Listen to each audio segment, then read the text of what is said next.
Dahil nasarapan sila sa Paris ko, ayan yung ating Java rice. Yung kawali. Ay, nasunog nga yan. O, yan. Pinugunting ko na lang. So, ito na yung kalalabas. Ito yung murang sibuyas. Ay, ito pala yung murang sibuyas. Ito yung sibuyas na puti. Tapos, ito na yung aking pares. Yung beef na nilalagay. O, napakalambot niya. Pressure cooker. Star anis na yan. Tapos pag gusto na extra sabaw, andyan yung sabaw.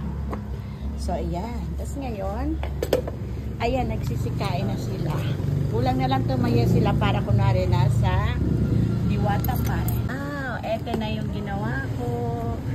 Okay, nasarapan ba, Kat? Hindi kasama mo ba? Oh. Ikaw, Camille, ay ubus na. Nilagyan pa ng plastic talaga yung ano, para nasa diwata. Maglibre na kayo ng Coke para ano na, para kompleto na, mukha na tayo nasa diwata. Pares. Okay. Kain na tayo. Tapos mamayang gabi, yung natirang pares, gagawin ulit natin katulad ng ginawa ko dati, nasarapan din sila. Yung mami, tapos eto, ang gagamitin na natin ngayon, pechay bago, mas maganda kaysa doon sa repolyo gaya nakarasili. Tatagda rin natin sili. Ayos ba, KitKat? Ay, ikaw, Onay, ayos ba?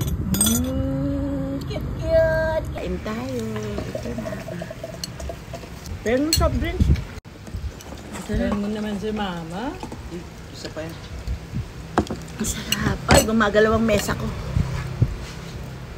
Ano? Gumagalaw ang dali lang. Sarap. Parang nagbuwag doon ng panin.